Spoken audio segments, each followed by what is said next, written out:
Hello and welcome to the United Stand. Jose Mourinho has been handed a transfer ban by the Manchester United board. It doesn't get better for Manchester United at the moment, does it? It seems every day is giving us or dishing us up a new challenge as Manchester United fans. And as I look to the live comments beside me, welcome everyone on the live comments, the early squad, big shout out. But the debate rages on. I can see people saying hashtag get the board out, Mourinho's at fault. It's all over the shop at the moment. But let me start off straight away. We should have Rodney joining us any minute. But this is it sort of started off today as something I wouldn't normally take much notice of. It was in like the Daily Mail and the Manchester Evening News.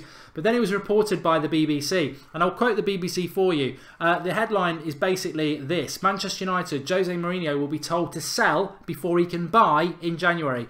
The Old Trafford board want to control costs before sanctioning more outlay on new signings. Mourinho has spent $285 million on transfers on 6 major signings during his 2 years at the club. United's most recent financial results released in September showed their wage bill had risen by 13.5%. 13.5%. So, I mean, I think this is there's credibility. There's credibility to it when the BBC report it, and a lot of people are reporting it. And it sort of starts, I don't know what you lot think, it's going from bad to worse, says Snaps, he's right. It sort of fits in as well with what we've been talking about for a few weeks now, how many of us were left sort of confused. I'm digging it. Do you like the tracksuit? It's a Manchester United one with the holes in it. It's really nice. You probably can't see the badge that well in the black, but it is Manchester United. I digress. We know that Mourinho didn't get the players he wanted in the summer, and many of us discussed in the summer that how Mourinho desperately wanted Perisic, was happy to spend 50 million on him, but the club wouldn't sanction it. And now everything starts to fall into place, doesn't it? You know, we're Manchester United, the richest club in the world. We're Manchester United with the biggest fan base in the world. We're Manchester United fans who go out and buy regularly Manchester United merchandise, tickets, what have you. We pump millions and billions into this club every single year. Does it? How much of it goes back into transfers? Very, very little. How much of it goes into the pockets of the board members and the owners? The vast majority. We are a business. We are a business. It's like the Draughty Devil said the other night. The problem with football at the moment is you've got PSG, you've got Manchester City, run by multi-billionaire oil magnates who are just managing clubs as, I wouldn't say a toy. They are interested, but they have no profit lines. They are basically funding projects that they want to be the biggest clubs in the world. In the other corner, you've got Manchester United, the richest club in the world, run by businessmen who want to take the profits from that club. It's like John Lewis. We're all waiting for the Christmas ad. It's like John Lewis. When they're selling their latest line, they're looking at the profit margins. They want the customers to buy their products, but they want profit margins in it. And that is how Manchester United are run. And it doesn't go hand in hand with what us as fans want. So, Matthew McFadden's made a contribution. Absolutely gutted to hear that Moyes is joining West Ham. He would have been the obvious choice to replace Jose at United. Absolutely world-class manager. Guess we'll have to stand by Mourinho. A little bit of tongue in the cheek from Matthew McFadden. But I want to come back to that headline of Jose Mourinho's transfer ban from the club. What do you all think about it? What do you think about that? Are the club right to withhold funds from Mourinho? Does he deserve to have the funds withheld from him when he hasn't completed the journey yet? I become quite tired, to be honest. I mean, obviously I'm a Mourinho backer, but I become quite tired. You see, you're talking about Mourinho. I've let the cat out of the bag there. But I become quite tired, if I'm totally honest, with the situation that we have at Manchester United in relation to transfers, and fans saying, oh, he spent 250 million, 300 million. Look, I'll tell you what, this is like, you take over Manchester United when Mourinho took over Manchester United, and you see if you can turn this club around with 300 million pounds. Because I'll tell you what, if you can, fair play to you. No way. Because I'll tell you right now, there is no way on this earth that anybody can turn Manchester United around from David De Gea being our only good player to title winners. I think Mourinho's doing an absolutely fantastic job, and I think it's wrong. I want to take everybody's opinions. I think it's totally wrong that he's being told that he's got to sell before he can buy. I mean, this club is in a mess, and it's in a mess not because of Jose Mourinho. Even if Lindelof flops, it's not because of Mourinho that he's got to sell before he can buy. It's past mistakes. effectively, it's all the transfers that Van Gaal did. We've got so much dead wood on so much money. When you think about the likes of, and I'm not slating them as individuals, but are they good enough for Manchester United to be title winners? Daley Blind, he's one. Ashley Young, Marion Fellaini, Juan Mata, Ander Herrera. They're all. I'm purposely mixing up the players. Darmian, Smalling, Jones. We've got so many players that I don't think you'd ever have 100% of fans going, oh, they're totally atrocious. But I actually like them. But we have got a lot of players that I would describe as similar sort of players that actually you could do with culling them all and buying 5 or 6 top class players. And that's United's problem. We've got a very, very big squad with very few top class players in it. And I think that's the problem that Mourinho's inherited. So for maybe somebody would look at it and go, yeah, he does need to sell players. He does need to sell players. But it's not so easy. Manchester United, the market that we're operating in, I think we massively overpaid for Lukaku. I think we massively overpaid for a lot of players. And one thing Mourinho did do when he came in is he got good money for Memphis and Schneiderlin, but we didn't replace them. I don't like the Manchester United board when it comes to money. I think they get fixated by it. Rodney, can you hear me? I can hear you, sir. I can hear you. Good. I don't know whether you've heard the start of the show there, but yeah, I did. What are your thoughts on this? The club effectively telling Mourinho's got to sell before he can buy. Well, it does come across as being a ban. I think you kind of phrased it the right way. I don't think any other manager would have this kind of scenario to face in any of the other top 4. I mean, you've got. Let's take, for example, looking at Arsenal. Wenger seems to have a blank check, but he doesn't want to spend the money. Pep's just got a bucket load of money that just never seems to end. Klopp has been provided money. At the same time, I think the chairman there has played smart in terms of their stellar player and is holding out for as much money as possible. But then you've got Chelsea who might moan and say that they haven't brought in any players, but they've spent money and they've also sold players for huge fees, and therefore they've been able to bring in players. Some of the players that we were linked to, like Bakayoko. So it's strange that the board would say to him, "You've got to sell players before you bring players in." I mean, that would have been a given in the summer. I'll tell you what I find the funniest thing about it. We did the video this morning. I just wonder if they're forcing him out because. If you're Jose Mourinho, and it's so funny on the comments to the video this morning because obviously PSG have apparently made contact with Mourinho's agent about him going to PSG, and so many people have said, why would PSG want him? They don't want someone who's going to park the bus. They clearly have got no concept of what PSG or Manchester City's projects are. So they're not buying players to define attacking football. They're buying players as status. They want a status manager. Mourinho is Mourinho for me is the best manager in the world, but he's certainly the biggest personality in the world. That's why PSG want Mourinho. And if the board of Manchester United are saying you've got to sell before you can buy, if I'm Jose Mourinho, I'd be like, this is not what you sold me when I took this job. You were telling me you're going to back me, you were going to give me the tools to make Manchester United the biggest club in the world. I'm halfway through acquiring the players. You didn't give me everything I wanted in the summer, and now you're effectively giving me a transfer ban. And I've got PSG in my other ear going, you can have everything you bloody want. I mean, it's worrying, is what I would say. No, it is worrying because he is the best manager and he hasn't been allowed the time to build a team and to kind of put across his style and method. If anyone actually believes that a manager can take a year to embed their kind of methods and style and what they want from the players within 12 months, they're mistaken. I mean, so Alex Ferguson, it took him years before we started to talk about how, the United way, the way that Manchester United would play and win trophies year after year.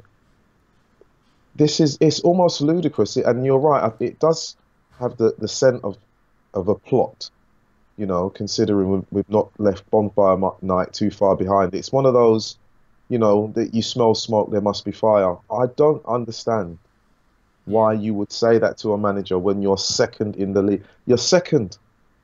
It's not as if you're seventh or 8th or 9th, you're second in the league. You should be saying, right, we're this far behind. What do you need? Yeah, What do you need? I think you're right. I think it's so funny, and it's such a contradiction that the club may have said you've got to sell before you can buy, and we're effectively giving you a transfer ban, because Mourinho's not even, he's not even halfway through the journey yet, and he's basically getting restrictions already from the owners. I mean, Jared Pesserman's made a contribution. He says we act like a small club and Jose Mourinho could leave. He tried to take on the project and the club didn't back him. Definition of backing is giving the manager what he asked for, not making him choose. Act big. Thanks for that contribution, Jared. There are a lot of United fans out there who feel he has had the backing, and I don't want to get frustrated tonight with those people because it's their opinion and everything like that, but I think they're not grasping, Rodney, the fact that if a manager has spent the summer saying I wanted 4 signings and I'll have to settle with 3, he's not being backed. Forget the money. And I tell you what, 300 million, 400 million, 500 million. I think people are labouring under a massive disillusionment here. I don't care how much money people want to quote. Actually, we lost the game against Chelsea at the weekend because of deadwood players that shouldn't be here anymore, that Mourinho inherited about 10 of. He realistically, if we want to be anywhere near Manchester City, for me, he realistically, and this is FIFA, but it's true, he probably would like to sell 10 players and bring 10 players in. And that is the enormity of the Manchester United job. And whilst trying to do that, he's got us into second place, like you said. He's won a Europa League, which we've never won. And then he's also got the club, the board, apparently, rumoured to be, restricting him what he can do. I think he's got his job really cut out because this squad's not good enough.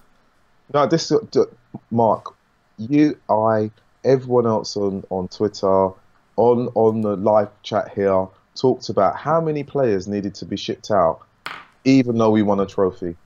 We were talking about 7 players that needed to go.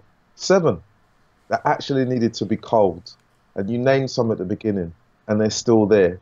And people talk about, Jose's got the players, but some of the players that were brought in weren't up to Manchester United quality. Memphis Depay was a flash in the pan. Daley Blind, is a squad player at best, but he shouldn't necessarily be in the first 11. I've never felt comfortable watching Darmian play. A right-footed footballer that is much more comfortable on the left side. Yeah. For me, I don't get it, and he can't cross the ball. Fellaini, we've spent 3 years saying, oh gosh, why is he in the squad? And it's taken the last 2 months for us to kind of appreciate that he can head the ball. Other than that, when we talk about the amount of money that he spent, we paid over the odds. And this is where, and I'm going to be quite clear about this. When people talk about Mourinho spending money, it was the board and the bulk of them who are there right now with the current manager that we had that allowed Paul Pogba to go.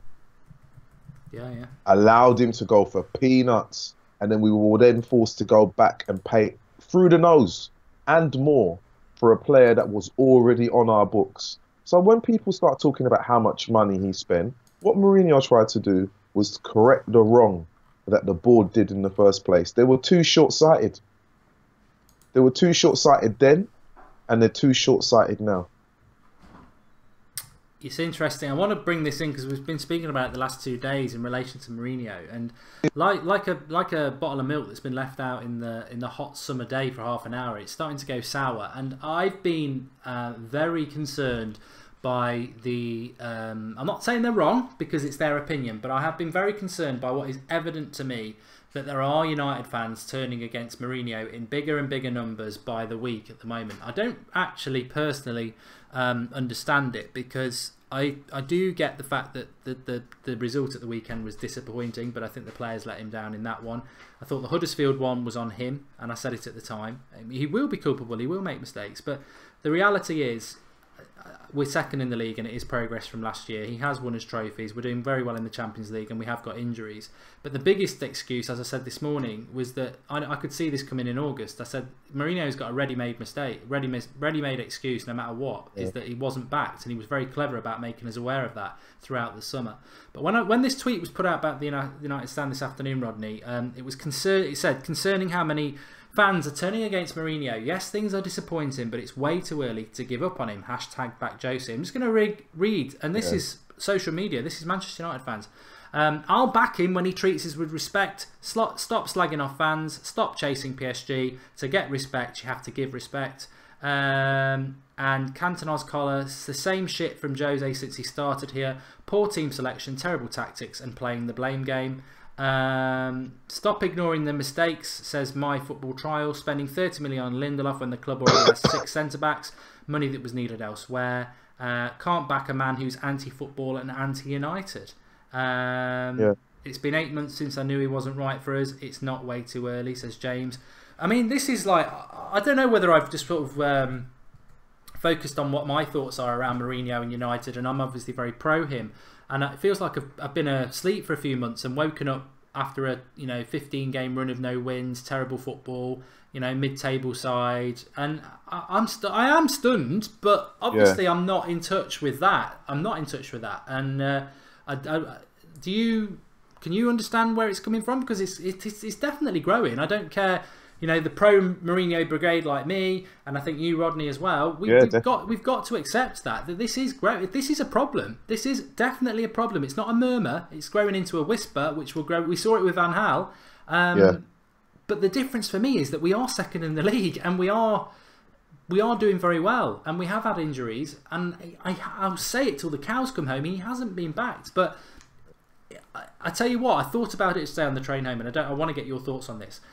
Once that tap starts to be turned on, it's very hard to turn it back. When you start to lose some fans, to get them back it's not impossible, but it's very difficult. And I'm very concerned that it's starting in a position we're in, because we might drop over the next few weeks. Yeah, I don't understand the actual anti-Jose rhetoric that is put out. We talk about anti-football. Right, we're second. I don't know if there's a manager more decorated in terms of his age that he is right now and the time he's been as a manager. The record that he has, not just at Chelsea, but at Inter, in Portugal, in Spain. I'm like thinking to myself, is there something that we've missed that we say that he's anti-football? We talk about not picking squad. Fine. Didn't pick certain players. I would say I would rather have Swansea be in the squad getting game time. I would hope that he brings back Fosu Mensah from Crystal Palace, because I think that experiment hasn't worked. I would hope that he brings back Borthwick Jackson from Leeds, because I'd like him to get game time. But at the same time, the club, and I'm saying the club, not Mourinho, they give an aging player, and I've had arguments with other fans about this, Carrick an extension. What for? I've heard this thing about, his experience in the changing room. I would almost swear and use foul language after I hear a statement like that, because I think, really, what benefit are you going to get from a player in the changing room that isn't playing? Tell me. At whatever level you're playing football, you got 2-3 minutes that he might be whispering in your ear. Other than that, you're on the pitch. He doesn't influence the game. He doesn't influence the games that we've lost. He doesn't influence the games where we should have scored more goals. He's not playing. So for someone who hasn't been involved, someone who's currently injured, and we're now coming into November, the likelihood of him getting 10 games for the rest of the season, was that worthwhile giving him another £200,000 a week? Not really. We could have brought in another talented young midfielder. We could have actually persuaded Pereira, stay, and we'll give you a pay increase. All of the things that you think of, we're moaning about Pereira leaving, we're thinking, okay, fine. But if we'd have said, look, stay and we'll give you an extra 50,000, because we're going to save it because we're not paying someone who isn't playing. It's business acumen. So as far as I'm concerned, Jose's tried his best with a limited bunch of players, but the board have got to have they've got to take a little bit of slice of the blame, because it's not just the players aren't doing their bit. Jose may pick the wrong players from time to time, which manager doesn't. But the board, if the manager says, I want to make a cake and I need all 4 ingredients, and you come back with ingredients from a substandard store and you miss one out and say, oh, well, see what you can do with that, you're not going to get the cake that you wanted. It's simple. It's very simple. So when people talk about Jose being, anti-football, please go away. I'll be honest with you, go away. We're second in the league. Second in the league. I mean, whatever anybody thinks about Mourinho, and I have to be aware that there are people who were starting to not want him at the club, as much as I'd agree with it. The United stand is all about different opinions, and we can't ignore that. But I think there has to become a point that when it's not, if it doesn't work with Mourinho, and he is sacked at some point, or he leaves, which I think is more likely. At what point do people actually start to look at the board and go, look, as I said last night, the appointment David Moyes was set us back 20 years. It set us back 20 years. You know, we're champions of England and we appoint David Moyes. It was like self-sabotage. Then we've appointed Van Gaal. Then we've appointed Mourinho. Now, if that's 3 failures, then I think big questions need to be asked of the board in relation to who is making the decisions about Manchester United and how out of touch they are. I mean, for me, if I was appointing Mourinho, I'd be very, very happy at Manchester United, but I'd also be fully aware that you can have whatever you need. We need to get back on the top. We know we're going to have to spend money. You can have what you need. And I find it baffling that we're not doing that. But I've got to also say that I do accept, but that every manager will make mistakes in a fan's mind. I remember under Sir Alex Ferguson, he used to do things and I'd criticise it. I mean, greatest manager there's ever been, but he will still make mistakes in the eyes of fans. And Mourinho has made mistakes. And let's be honest, Pereira's more than twice said in the last few weeks he doesn't want to come back to Manchester United. So God knows what's gone wrong there. The Carrick thing was weird. The refusal to use Twansibi in the midfield, even though he played him in the midfield at the Emirates and White Hart Lane last year, weird. Obsession with McTominay, who's not better than Twansibi, weird. Martial on the bench. Martial coming out today on French duty saying he's getting frustrated with being on the bench. Our best player, our best flair player on the bench. Obsession with Fellaini, odd when you've got better players. Obsession with playing Mkhitaryan week after week when he's woefully out of form, odd. You know, there are some odd decisions from Mourinho, and I'm not going to put my hand up and say, I think for the first time ever, Rodney, I wouldn't say my faith, but I've got concerns. I think things are happening that you start to see at the start of something going wrong. And he has got a hell of a job on his hands. But what I would say is, as Manchester United fans, and as there was a comment here I just wanted to say, I mean, Dalraj the Beast says, I hate Jose so much, he's not a good manager. Dipto says there's a bit too much paranoia at the moment. But Samuel R says, well, he had haters already, which is true. But what my concern is that if this, but what I was going to say, sorry, is that I think, look, there are many uncertainties at the moment, but we're not at that point where people should be wanting the manager out. You cannot be Jose Mourinho out unless you never wanted him in the first place, being second in the league, comfortably 12 points from our Champions League group. Look, it's disappointing that we lost to Chelsea. It's disappointing that Manchester City are our rivals and they're running away with it. But we're not at Jose out stage at the moment. And we should all be Jose in stage, because this could turn around very quickly and become a very successful period in our history. It could go the way some people are thinking it's going to go. I'm not going to say they're wrong, but at the moment, the evidence would suggest that I think if... Look, we've had Moyes, we've had Van Gaal, we're all very experienced in things, how they can go wrong very quickly, but we're nowhere near that at the moment. And I just think for the good of Manchester United, we've got to back the manager. And if the manager decides he wants to go to PSG and he walks out on us, don't worry, I'll be first in the queue to give him some stick. But at the moment, he's Manchester United manager, we've got to back him. I accept there's an element of hope there and not certainty, but we've got to back him. Do you know what? Right, we have to back him. There was a comment I saw, and it was from I think it's Chad, and he says, "Can I explain what it means by Jose doesn't play negative football?" And I think for me, what the only way I can explain it is when I made reference to the trophies that he's won as managers at different clubs. Real Madrid 2 trophies, Chelsea 6 trophies in both his time, Inter 5 trophies. Manchester United 1 so far. Now, considering the number of clubs that he's had, I would say to win that number, you can't be anti-football. You have to score goals to win, especially in Spain. You have to score goals to win, especially in the Premier League. You have to score goals to... He doesn't sit at his team and just go, let's go for a 0-0 or a 1-0. He has to score goals. This is a man that's had in his front line in different teams, Higuain, Benzema, Eto'o, Zlatan. I mean, seriously, does he sound like a manager that doesn't want stellar strikers in his team? If he was anti-football, he'd be managing like Tony Pulis. Some people think he is. Yeah, no, Some but people are seriously. calling us the rich West Brom, to be fair. Yeah, but see, he would be thinking, We've let's been a get bit like 40 that the last points. few days. I mean, look, we've got to be Oh, even-handed. One yeah, shot at Liverpool, one shot on yeah, target against Liverpool, one shot, yeah, Huddersfield, and I not think good, it was Chelsea. not good enough. It is shocking, and I Yeah, think he but has. I think he has caused that. I mean, it was one of the things I said.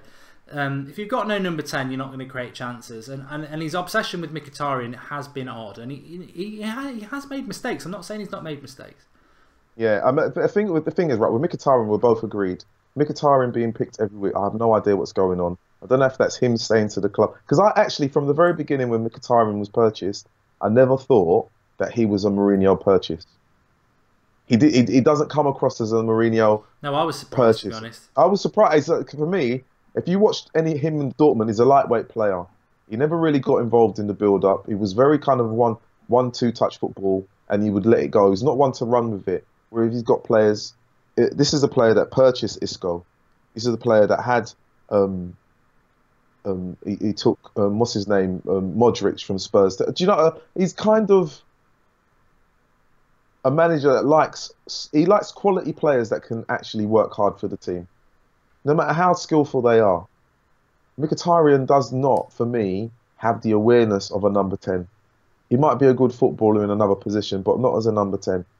See, I was very excited when we got Mkhitaryan, so I don't want to say, oh, it was weird. I didn't agree with it, because I did. I was very excited about Mkhitaryan, but I did think, I'm very excited about that, because he's not the sort of player that Mourinho normally goes for. No, he isn't. He isn't. And I would actually hope, I mean, I think that for me personally, I don't think he's been a success. It's another Kagawa transfer. I think Mkhitaryan. I'll say this now, and I don't want to say it, but I think he's going to be a flop. I don't see any coming back. It's second year at the club. What is the excuse now? You know, there's no excuse in the Premier League. There's no acclimatisation excuse. He's lightweight. He looks lost. I think he's going to be a flop. And then and we've had a number of flops before, purchased by different managers. He could be the next Bebe or Bellion at this rate. I think he's better than that. I think it's Kagawa syndrome. Andrew Ellis, who, to be fair, has always been consistently against Mourinho, even from day dot. I've got to give him that. He says second in the league is lucky, as we had easy teams in front of us. You know what, Andrew? I think Christmas Eve will be a good time to revisit this, because we'll have played Newcastle, Brighton, and then we've got Watford away, Arsenal away, and Manchester City at home. And if we are second in the league come Christmas Eve, then I think people need to give Mourinho the credit that we're second in the league, because we will have played nearly everybody by then. So I do agree with that. Warren Jenner, I'm going to give you this one, Rodney, your thoughts. He says, for the good of Manchester United, we should give the job to Giggs. Oh, please. I'd rather go and... Oh, gosh. Let Giggs stay where he is. You know, those guys have had their time. You know, and to be honest, they were all like great a players. Negative mafia, I think, the class of 92. It's just like, you know, they're a self-functioning unit. You know, they're self-promoting. If they had the Manchester United at heart, as they say they do, and all of this class of United, come back and do some coaching. Because I do believe Jose said openly at the beginning of the season, any of those former players can come back and talk to the players that are there, share their experience. Yeah, Nicky Butt. I mean, Nicky Butt is there, but all of the others, I mean, what are they doing? I mean, I love the class of '92. I was obviously wearing the class of '92 tracksuit yesterday, but that's my love of the class of '92 is the players. Class of '92. It's not what they've become afterwards. And I do enjoy listening to Scholes and Giggs and Neville when they're doing their punditry, but I do think they're a bit of a mafia that undermines the current setup and the past. Apart from Moyes, who they backed because Phil Neville was his assistant, I think the fairest thing I can say about the class of '92 is that they've obviously are club legends, but I wouldn't want any of them to manage Manchester United. It would just be nostalgia and hope. None of them are proven as managers of the level that Manchester United need. If Mourinho walked away from Manchester United tomorrow, I would shut down any thought in my head of a class of '92 having the job, because it would be bad for Manchester United, because it would be a massive risk. I would be going Ancelotti or throw a load of money at Pochettino, or maybe as an outsider, I'd rather have the Watford manager than any of the class of '92. You've got to be able to manage, and we've seen over the years, there's many pundits, ex-pros out there who can talk a good game, and with no pressure and 200 grand a week burning in their pocket from the match of the day or whatever it is Shearer gets paid.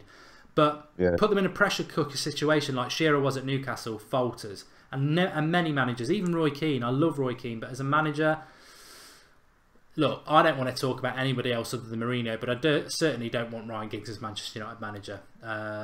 Nowhere near it. Nowhere near. Oh well, I'm agree. I don't even have to add anything to that. Like, if for a club of the stature that Manchester United is, a worldwide brand, and I don't even like necessarily using the word brand because it's football first and foremost. We have a very good manager who's trying to get the best out of a bunch of players who have had at least 3 different managers who may have become accustomed to doing things a particular way, had bad habits, and he's trying to get those out of them. And players that we thought we wanted gone, he's actually enabled them to turn out good performances, like Fellaini, like Jones. Who would have thought that, like Ashley Young. All of the players that we would have, literally gone out of our way to sell in July and August. So he can't be that bad. Yeah. Mad Marcus is on the moderating tonight. We're a bit short, so big shout out to Mad Marcus. I was playing a bit of Call of Duty on his channel last night, which was a good laugh. I don't want to talk about Giggs. I mean, Leroy says he's hoping to get a big club. Based on what? Why should he even, if he wants to be a manager, go and do what, a lot of managers do and start off down below and prove yourself. You shouldn't get to walk into a big job. I know they do it abroad, but I don't see that is what... Look, if it had been straight after Sir Alex Ferguson, I would have probably thought it's worth a risk. But we are 5 years on from winning the title now. It would be our 4th manager, and why take such a huge risk? We need to win a title. That's why I wanted Mourinho, because I want us to win a title and reset this clock, which is ticking further and further away with each season from the last title win. I mean, Arsenal are into the teens now. Liverpool are touching 30 years. We're 5 years. We need to reset that clock and win the title. And I do think that Mourinho is the right man to do it. But going back to what we were talking about at the start of the show, Rodney, the club, they've got to back him. They've got to back him. This talk of transfer bans and sell before you can buy. We're not a breadline club. We make so much money. I really, it's an old argument, but I really wish we weren't owned by people who just, have got no love for the club, and all they've got a love for is profit lines. Because if we were run freely by the fans with the money that's coming in, no one would be able to touch us. Yeah, no one would actually. And I'm looking at the comments. Someone keeps asking, who would I want to buy in January? I'd like a decent number 10. I'd like a decent number 10. That's who I'd like to buy. But I don't want to start naming names right now because you never know what happened with other clubs.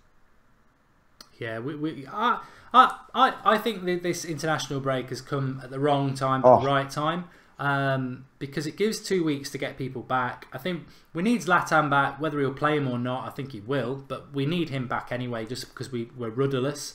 We obviously need Pogba back. What I would say about Pogba is, though, I don't like people saying, "Oh, it's because we miss Pogba." What if Pogba comes back for 2 games and with his hamstring again? There's been talk of that weakness there. But I think we will come back with the 2 home games, and I think we will beat Newcastle and Brighton, and then the test will be Watford away, Arsenal away, and City at home, and those games I think will define our season. Rishi, I'll throw this one at you, Rodney. Rishi Nemphalist says, I'm seriously sick of Mourinho's defensive masterclass. His away record, which is self-explanatory. He even made Real Madrid look like turtles at play. Explain. Even Madrid played like turtles. Silver ? Watford. Oh gosh. I mean, just to touch on that, I don't know whether people are aware, I saw it today. Manchester United under Jose Mourinho, in the 8 games he's played away from home, against the top sides, I think we've scored 1 goal. Yeah. And we've obviously not won any of those. Right, okay. So is that his fault, or is that the fault of the players that we've got? Because Mark, I mean, I know you play your 5-a-side, and anyone that plays 5-a-side or whatever level you play your football, and you say you're a midfielder, and you go out there and you think, oh, I'm going to take practice shots. You practice. You know, whatever time you have on the pitch, you practice shooting, you practice passing. Are we honestly telling each other that Man United having one shot on goal is the fault of the manager? What do players do when they're training, apart from make videos? I mean, well, you're meant to work on routines. You're meant to work on understanding. You're meant to have conversations where we say, "Oh, I passed it there. It didn't quite reach you. Let's try something else." Well, Playing yeah, football for we them is didn't. like a job. I had an argument with Jim Beglin and answers on a postcard to who he is. He's got a blue tick, but apparently he thinks he's somebody. Liverpool fan, I think. And he was Yeah, saying, oh, he'd come out with some, it's very easy to jump on the United bandwagon when United lose. It's a surefire way to get yourself a bit of notoriety and a few retweets if you're a nobody. And he basically said, oh, another parked bus shot down. And yeah. look, we didn't park the bus against Chelsea. We No, definitely we did didn't. not park the bus Did against anyone Chelsea. watch the first half? Yeah, we didn't park the bus. We were just crap going forward. And a few players let us down. But we didn't park the bus against Chelsea. Never in a million years. No But way. the actual stat is we've played 8 against the top 6 sides whilst Jose Mourinho has been at Manchester United. We've played 8, we've won none, and we've scored 1. Right. When we scored 4 goals, did anyone say that we parked the bus against those teams? No one said we parked the bus then. No one said we parked the bus when we scored 4 goals in any of those games. It's only now that we've struggled to score. What's happened is that we've realised that the midfield players that we've got and the disappearing number 10 hasn't provided the strikers with the chances that we need. And we've been fortunate. And I said this last time, Mark. If we played all 3 strikers in a game, what happens when it doesn't work? What happens when, or if one of them were to be injured? We ended the game with Martial, Rashford, and Lukaku. It's not as if they weren't playing; they played. Yeah, and I think it comes down to, people are probably getting a bit bored of it, but if you've got no number 10, it doesn't matter whether you've got Messi, Ronaldo and Suarez up front. They're not, Yeah, they won't do anything. They've got to have the ball, and on top of that, they've then got to have a yeah, decent ball. yeah, If you can't get the ball to them, it doesn't matter who's up front. yeah. And Look, we're inability to do that. you take out Fellaini and Herrera, and you put in Modric and Isco, you have a different game. Yeah. You take out those 2 players and you put in Mane and Coutinho, you have a different game. Mm. That is where we are with the players that we've got. They are, for all the support that we would give Manchester United and those players, they're not at that level. And you know what? I thought Phil Jones was totally culpable for that goal. The way he came Yeah, out with defence, it was ridiculous. But then I was thinking today, because I've had a couple of days to calm down, I thought, you know what? Yeah, Phil Jones made a mistake, and Phil Jones does make mistakes. But are we going to blame Phil Jones because we lost against Chelsea? Is it a shock that Chelsea at Stamford Bridge score 1 goal against us? The problem is not really the Phil Jones mistake. The problem is the fact that you cannot go to Chelsea. I know we did it at Liverpool, but you cannot go to Chelsea, the Etihad, the Emirates, and just expect to keep a clean sheet. You're the away side; they're a good side, opposition. Chelsea scored a goal. Our answer to that should have been to score a goal ourselves, and we didn't do that. And I think that's that stat that really drills home. 8 games, 1 goal scored against the top 6 away from home. James Gallagher, thanks for the contribution. He says, I'm sick of the Mourinho hate. His record speaks for itself. These people clearly yeah, have no clue about football. I agree with that, James, and that's obviously where me and Rodney are coming at it. But also, I yeah, do have to say that it would be a blind man or woman to not accept that some of these things being thrown at Mourinho are true. He does pick the team, and it's over 8 games. The manager really does need to be yeah, scrutinised for it. We're never going to get into Mourinho's head to understand what the issue is, but he hasn't always played like this. He has played with teams that do score goals, but Manchester United just seem to we've got an inability. Manchester United are going to struggle to score goals because we've got nobody who can put a decent cross in, and we haven't got a number 10. So that sort of limits 80% of your chances straight away. yeah, yeah. I mean, I'm looking at comments saying that I need to shut up and stop being so defensive of Mourinho. But he's our Um, manager at the moment. What Are we going to be no, an embarrassment of the club and start saying Jose out when we're second in the league? I no, mean, I don't think Arsenal would do that. no, I can understand why they're saying this, because they're saying I'm being really defensive and, you know, he's got to take some of the blame. As you've just said, and I will agree, Jose has to take some of the blame. And I said right at the beginning, Swansea should have been involved in the squad. Fosu Mensah, he hopefully will come back in January. I mean, FNAO's just said, why is Angel Gomez not playing? Stop making excuses. Then we're relying on real children, because he's only 17. Mm. He's only 17. Are we seriously? We talking? And when we're talking about Angel Gomez, we're talking about a prospect for the future, not right now. Anyone who knows football, and I'm not to say that the United fans that are on it that don't know, he's only a child. You know, we're talking about him going into a big physical game against certain players and expecting to hold his own. There are only a handful of individuals in world football that at that age can contain grown men without them trying to kick them down. I mean, even Messi was protected at Barcelona at that age, and they allowed him to come on in bursts. They never actually, because they knew a guy of his side, he would literally get kicked all over the pitch. Yeah. So if we're talking about Manchester United and the style of play that Manchester United have, when we have talented players at that age, we need to protect them. Let them come through the system the right way. But in the scenario that Manchester United face now, the midfield that we have isn't good enough in terms of technique and guile and wizardry. We don't have it. And that is the honest truth. And that's why Lukaku looks lost and he's not getting the chance. He had one decent chance and that was it. Yeah, he just looked lacking confidence. Remember to drop a like on the video. Got Rodney on a Tuesday night. Lots of people watching. Really, really good comments. I'm about to throw something at you now, actually. But yeah, do drop a like on the video. Support the channel. Subscribe to the channel if you're new. The United Stand, we're live every night at 8 o'clock. All through the international break as well. I've been doing shows in the morning as well, which people have been enjoying. But we'll see if there's any breaking news tomorrow. But look, we're second in the league. We've got to look factually. We're second in the league. We're comfortably going to qualify for our Champions League group.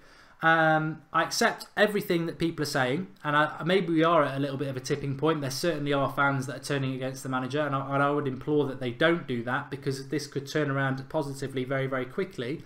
But for everybody who's arguing in the live comments, there's some people saying back the manager, there's some people saying get rid of him and everything like that. You know, have the courage of your convictions. In the comments, these people out there who are concerned about Mourinho, what is it you want to happen? What is it you want to happen? Because I'll tell you what, if there are fans of other clubs out there watching this, and there will be, it's embarrassing. You know, people laugh at Arsenal Fan TV and other clubs and Liverpool because they've not won the title for years, and Man City because they've got no fans, whatever. People laugh at that embarrassment. I tell you what, it is embarrassing that we are second in the league and people are genuinely saying get rid of Mourinho. Even if that's the right thing, I'm not saying it's wrong. I think it's wrong, but as a United Stand fan community, I'm not saying it's wrong.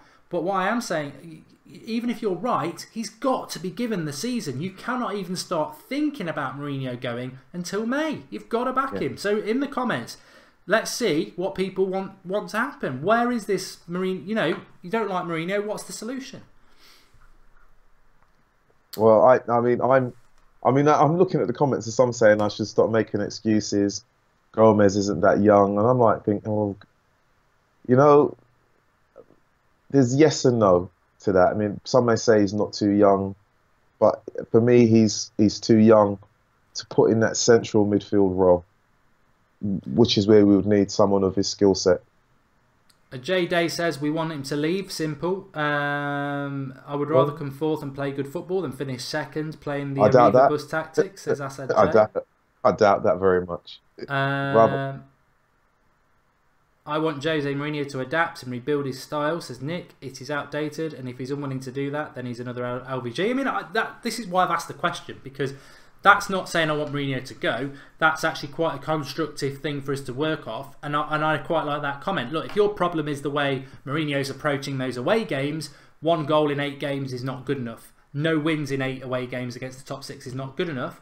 Maybe Mourinho does need to adapt his style, not just because the modern football and what's happening with teams like City, but also because he's managing Manchester United, he's not managing Chelsea. Chelsea fans are shallow, they will just take a trophy, park in a bus. United fans won't take that. So that's a good comment. We should sign Benfica. No, I don't want to talk about signings. Jose needs 300 to 400 million and 6 or 7 top quality players to get us back to the top, says Breach69. I agree. People won't want to hear that, but I think that's the enormity of the job ahead of us. You know, even the money he's spent already, I still think we need another 300 to 400 million and 6 or 7 players. I genuinely believe that, Rodney. Yeah, and do you know what? Again, while you're saying that to me, I'm going to answer that. We do need players. And in terms of the amount of money that we spend, we could spend that amount of money because the market is silly. We've spent silly money on some of the players that have come in already. When you think about 42 million for Mkhitaryan, 35 million for Lindelof. I mean, we could have spent more on decent players that were going to come in. I mean, for me, we've got a centre-back, or we say there is a centre-back at Southampton that was desperate for Champions League football, linked to another club, that we could have gone for, but we didn't. You know, but we kept on. And this is the point I'm trying to make when we talk about Carrick. There's a player who's not playing, and we have a problem in defence where we're saying we're not sure. We're talking about the manager. He must change his way, but the board did not back him. You know, there's a comment here from Salford Reds, and he says it's nothing to do with the midfield. I won't say the other bit. He said midfielders don't put crosses in. He goes, it's the fullback and wingers that need replacing. Well, I'm going to put this back to Salford Reds. Mourinho's only been there for a year. So when we talk about the style of Manchester United, which should be embedded in the club, where are the wingers coming through the system, the academy? Can anyone name them? Yeah. Where are they? We've got no forwards either. So when we talk about style, you're wearing a very stylish tracksuit right now, Mark.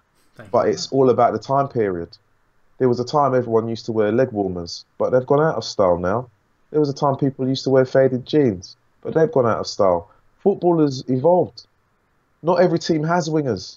So when people talk about, oh, Manchester United needs to have this way, unless the club from the youth system up is actually advocating that and teaching footballers to play as wingers, then we can't complain that Mourinho comes along and is defensive, because the style that we say we want, we don't actually have. It's a good point, because I remember when Van Gaal was here, he was implementing his way through all the youth teams to the first team. Unfortunately, it involved playing 2 centre defensive midfielders and passing the ball side to side. Exactly, but he did have everyone playing that style. Fresh King says, I like Mourinho, but his tactics against the big sides away are absurd. It's like West Brom playing them. LVG the Clown got backed, says Thomas Charlton. Jose hasn't, and that's the problem. No one will understand Manchester United during the Fergie time. They did not understand bringing... that doesn't make any sense. Sorry, I started reading that. Mourinho hasn't evolved, says Summer Breeze. And consider if Mourinho leaves, there wouldn't be any silverware for another few years. True fans of this club wouldn't like that. I love Mourinho, says Sayan. We need to fully back him. If he had Griezmann and Rose, we would have won against Chelsea as well as Liverpool. I hate the board. You know, that's you know, we sort of come round a full circle there. You'll never know how close we were to getting Griezmann. Very, very close. The transfer ban sort of gave him a pang of morality. If we'd had Griezmann, I thought Griezmann was perfect for the club, and we'd have Griezmann playing where Mkhitaryan is now, and you know, maybe he would have flopped, but I still think he's better than Mkhitaryan. And you know what it is? I don't even want to say Griezmann's name, but you're making me say his name, Mark. Well, the reason I'm so almost anti-Griezmann is because of the way he did not sign for Manchester United. It's almost, I felt a personal slight. Oh, I did, yeah. To me. Do you know, because I thought, how dare you tease the fans that way? And then, for whatever reasons going on where you are now, people are saying, oh, you know, he's not having a good time. I'm thinking to myself, literally, Manchester United opened their arms to you like some lover across the nations and said, please come to us. We were waiting for you. The number 7 shirt was already ironed in a sealed box. You would have taken it. You would have gone down on one knee and said, this is yours. You know, but no. So, yes, Griezmann would have been an ideal fit for the number 10, 7 role that we don't have. But Mourinho quite rightly said, I actually believe he would have wanted 5 players, because I think he wanted Pulisic and Griezmann. Yeah, yeah. You know, we needed both. Yeah, we needed both, and I think he would have actually, in Mourinho kind of smokescreen, and again going back to what we said in July, he understood that we needed at least 7 or 6 players. And there's a good point from that. I mean, let me just read Ray Carl Brown Amore. It says, what I want is Jose to look at himself with games away, the top sides games, because both Chelsea and United combined, he has scored 1 away goal, which is true. But when I was talking about Perisic the other day, somebody said, well, oh, you're such a hypocrite because you love Martial and Rashford and they'd get less game time. But I'm not bothered about that. I love Martial and Rashford, but if they got less game time because we brought another top-class player in, then that's competition for places. I think the problem at the moment is we're so Martial, Rashford, Lukaku, who else is there? Nobody else. And actually, I think people forget that Marcus Rashford's only just turned 20 years of age. And we are relying on a 20-year-old as Manchester United's mainstay player. He plays pretty much every week and he's 20 and he's still got a lot of development to make. His final ball, his crossing, his shooting. I think he's a great player, but he's got loads and loads of growth to go through. And at the moment, we could drown that growth because he's playing every week and he's playing in a team that's getting a bit of stick at the moment. I thought he was very poor against Chelsea. So, I think another player coming in would have helped Rashford, because I think Rashford with freedom and in a relaxed environment where he's coming on and with no pressure would have been a good thing. So yeah, I mean, I think Mourinho would have wanted Pulisic, Perisic, whoever. Any of them. He would have wanted all of them. No, again, this is the point I was trying to make about Gomez. Rashford has just turned 20, and there were moments in the game against Chelsea. Some of his decisions, you feel, if you were a seasoned striker, that cross that came over, he wouldn't have tried to go for goal. You would have gone back across goal, and Lukaku was waiting unmarked. Those are the moments that you when you're against a top 4 team that you need to be aware of all the time. So he still has some learning to do, and because he is probably one of our most promising strikers as well, especially for us in England, because they're looking at him and they see big things happening for him. We cannot, in all honesty, put Gomez in our midfield and expect him to create magic every week. It's just too much for the boy. Too much. He's a very talented young man, but his time is not now. To be honest, I've been okay with Martial making the cameos after for the last 20 minutes. When we were beating teams 4-0, you've got to be okay with it. But I think over October we took 4 points from 12.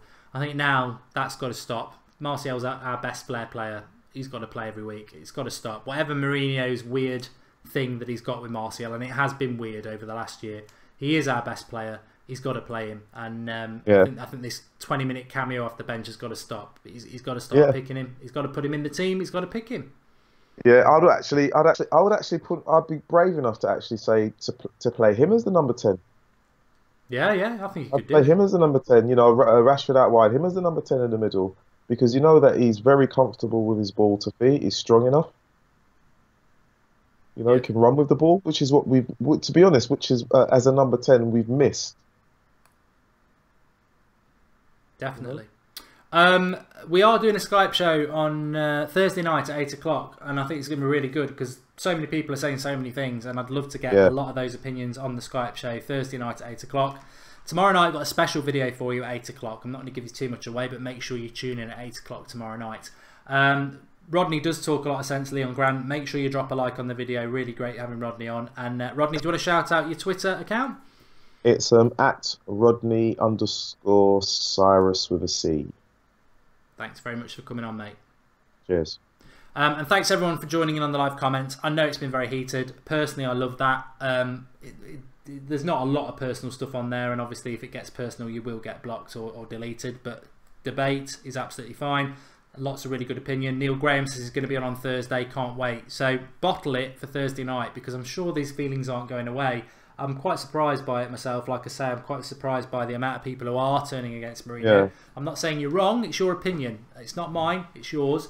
So maybe bring some of that on Thursday and we'll try and understand it a little bit more. Because the funny thing is, in the very recent past, we had Van Gaal. And I turned against Van Gaal 6 months before he got the sack. And a lot of people weren't turning against him. Even though we were a crap mid-table side, people didn't turn against him. Mourinho, second in the league, and people are turning. I don't know whether that's because we're used to quick turnover of managers, or it's some mistrust in appointing him in the first place. Really want to delve into that during the week. But thanks everyone for watching.